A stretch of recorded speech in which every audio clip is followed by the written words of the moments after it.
Good morning, guys. Welcome back to another episode of Crafting on a Budget. I know I haven't done one of these videos in a while, but I had this really fun one that I wanted to do for you. It's really quick, it's cheap, and it'll work in a pinch, or not even just a pinch, because you can make something really pretty out of it. What I'm going to be doing today is using a fabric placemat that I picked up from the Dollar Tree. Going to be using that, and they usually throughout the seasons they come out with different things. I picked this one up maybe 3 or 4 weeks ago for during summer. Summer's still going on, but it was like part of their summer stuff. And then I'm also going to be using like gift box that you can get from there. Little cheap gift box, and that's basically going to be it. If you guys can see, I recently I just picked up this thing this past weekend from a garage sale for like almost nothing, but I'm using it to kind of protect my tablecloth a little bit. So if it annoys anybody, or if it's like intrusive, or it doesn't look good in the videos, it might end up disappearing, but I'm using it for the simple fact that it'll help my work area stay like glue free and dye free and that kind of stuff. But anyway, with that being said, welcome back, guys. Welcome to my new subscribers, my current subscribers. You guys know I appreciate you so much for being here. So if you like this content, you're new here, please subscribe. Our channel is growing a little bit, and we're trying to hit that 350 mark. That way we can do another giveaway. But anyway, enough talking. I'm going to be doing a little channel update here soon. But anyway, what I'm using is a gift box. Of course, I've used the larger gift box. And if you guys decide to, I've already cut this one down. If you guys decide to go out and get some of these from the Dollar Tree, or try this project, let me see if I can give you a measurement. So that's like 12, and then so it's roughly about 14 inches long, and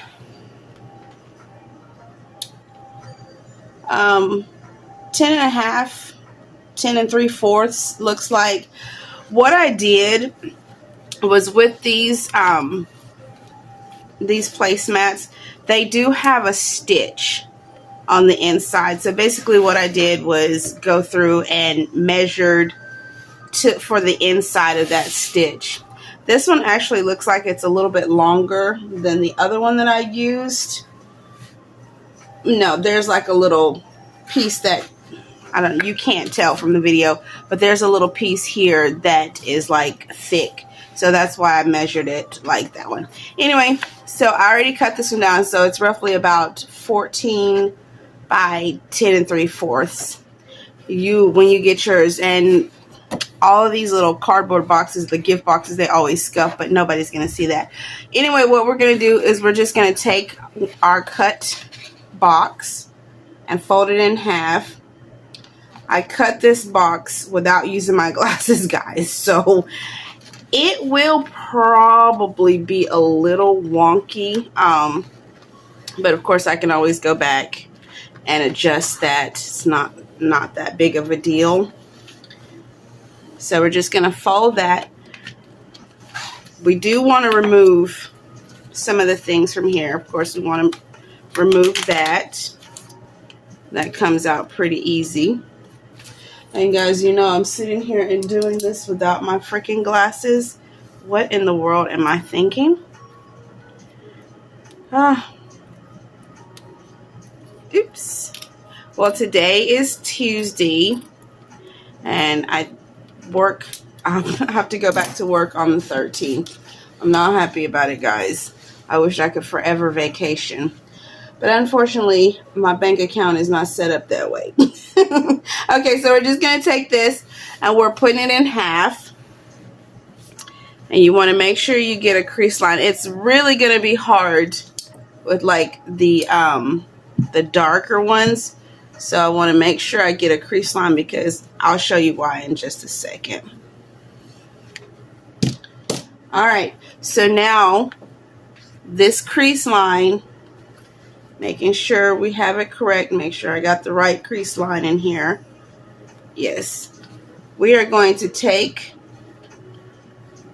our X-Acto cutter and we are going to start lightly. Don't rush it, but don't go across the edge where it's sewn either. Try to keep that stitch intact. And basically what we're doing is just kind of opening that up so that we can cut it. There we go. Just enough so we can get in here and cut along that crease line. As I said, it's very hard on the darker surfaces.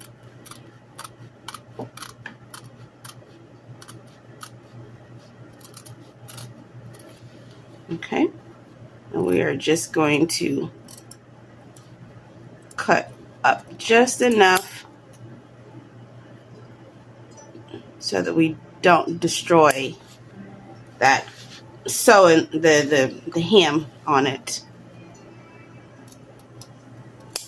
Okay, because we want that to remain in place. Now these placemats, obviously they're 2-ply. They have the cover and then they have the interior. So basically we're halfway done with this already. So we're going to take this and we got to shimmy it into here. The best way I've found is by opening it up backwards, taking this, and we're going to basically put one in,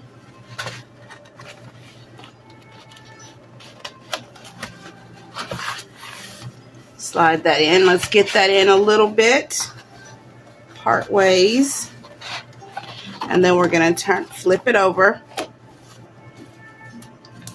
and we're going to get that one in.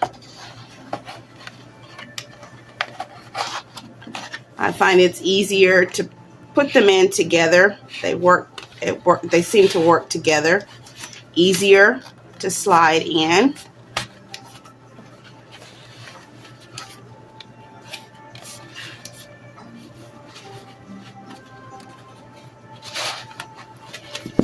And then there you go. Bob's your uncle. The easiest book cover you'll probably make in a while. I mean, unless you're just using straight. And then if you want to get like a crease in it for your spine, basically all you need to do is bring that back a little bit and then crease that.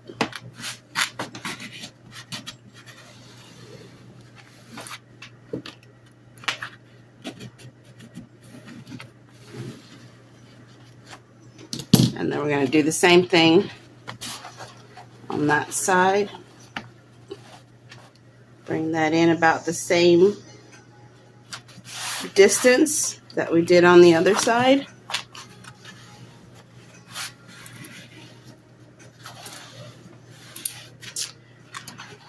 And there you go. Now you have a spine to put your signatures in. I'm going to go add my signatures really quick so you guys can see the final product of it, and I'll be right back. 1 hour later. Alright guys, I'm back, and I decided to show you guys the last like the finishing of the binding of the second signature. And the reason I'm doing this is because I know that there might be some beginners out there, and I'm all about not wasting as much material as I possibly can. So I wanted to show you guys. A lot of you probably already know this, but when you do your signature, if you get to a point where it's time to tie off and you have a really long piece and you don't really want to waste that, basically you're just going to go in reverse. Take that, you're going to pull it back from the last stitch you came in and get it to where you want it, you know, the amount that you want to tie in, and then you're basically just going to be running backwards, being very careful not to rip your holes in the process. And then we're going to, now the excess is coming over here, and then we're just going to pull that back, and then we're going to pull this one. And now that goes back to the area that we haven't cut off. That way you can save that for later. All right, so now I'm just going to tighten this up. Make sure one is on the other side before I do. And then I'm just going to tighten that up.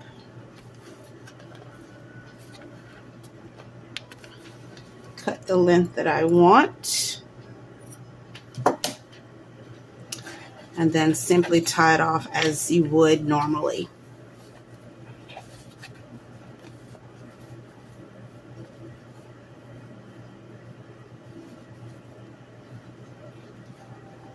And there you have it.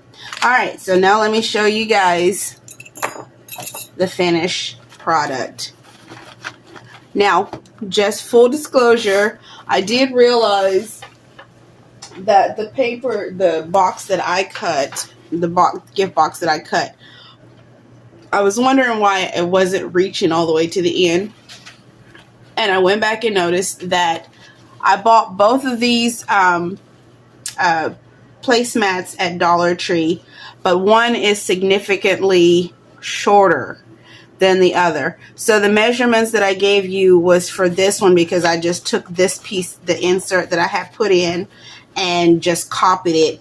But there will be different sizes, so you'll have to adjust your measurements to whatever placemat you end up getting. And basically how you do that is by following this inside seam so that your box or whatever you're using fits within that seam line.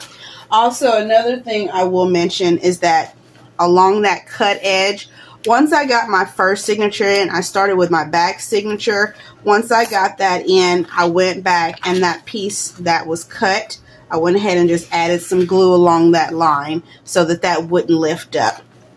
So anyway, this is what it's looking like. I decided to go with 2 full signatures, and I didn't want to do any more than that in here because, you know, once you start filling it up, it's going to be super big. And I did not make my my spine very thick. And I will mention, I'm not the best at keeping my lines in order when I'm stitching, but that's okay because I like hidden stitches or hidden bindings anyway. So all of this will be covered over with some lace or some type of fabric or something. So don't worry about that. If you're not great at binding things in like I'm not, it doesn't matter. Once that's hidden, nobody's going to see it because all they're going to be worried about is the pages that's inside. But anyway, guys, if you like this tutorial, you think this is something you can try very cheaply, a quick way to get your signature bound in, or in like in a really cool, easy way to get a cover done, give me a thumbs up. You guys who are new here watching my videos, I know a lot of people watch my videos and you're not subscribed. Take a minute to subscribe. Doesn't cost you a thing, but it does help the channel out, and it keeps it to where I can bring new things. It keeps me motivated to bring new things to show you guys. Also, if you guys get this video to 15 likes today, I will come back and show you guys what I plan to do on the cover. It's going to be a really pretty, really cool cover that I have planned for it. So if you guys can get this video to 15 likes, I will come back and film myself doing the cover of this journal. Anyway, guys, I hope you guys have a wonderful day, and I will see you in the next video. Bye!